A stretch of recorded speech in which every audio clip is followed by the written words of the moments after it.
communities that emerged here in the mountains. There was no undertaker or funeral home, anything like that available. So they did it all themselves.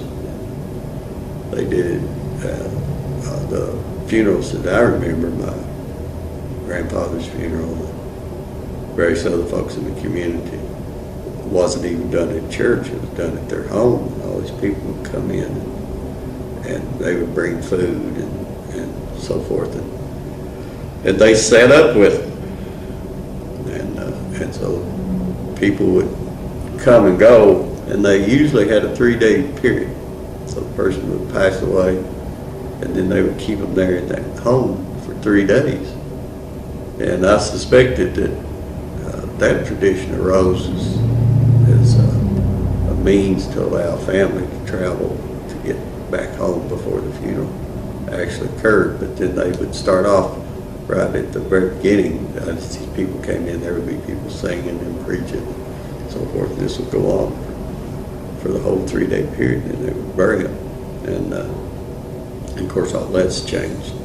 Now, our funerals too were these huge releases of emotion, and probably if you looked at it from a kind of independent viewpoint, that gets it all over with. You know, you go through the huge emotional build-up and release rather than dragging it out over a long period of time, because then, you know, once the funeral's over, people had to get right back to work to survive, you know.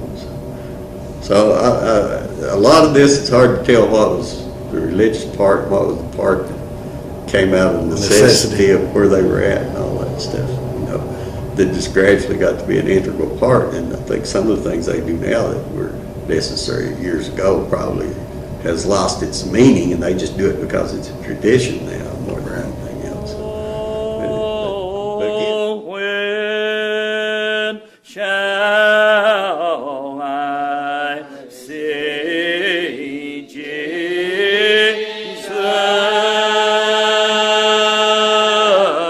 and reign with Him above, and from the flowing fountain drink everlasting love, and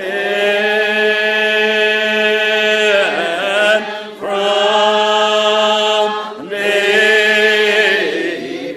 the flowing fountain drink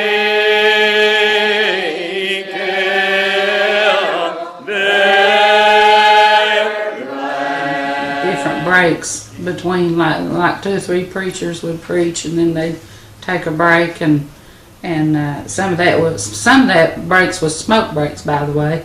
They didn't believe in a lot of things, but they still believed in smoking and chewing.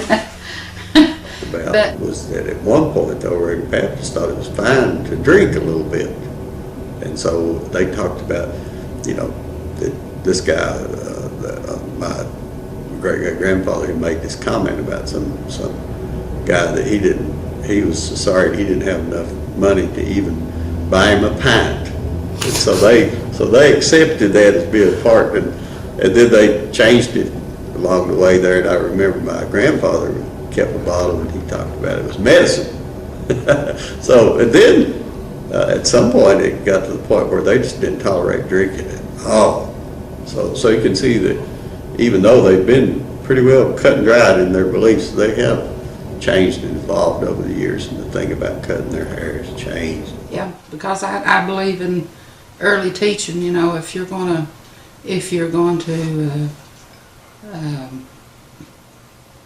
be a Christian or live a Christian life, I think it needs to start early in life teachings. You know, you don't need to wait till somebody is an adult, and not too many adults.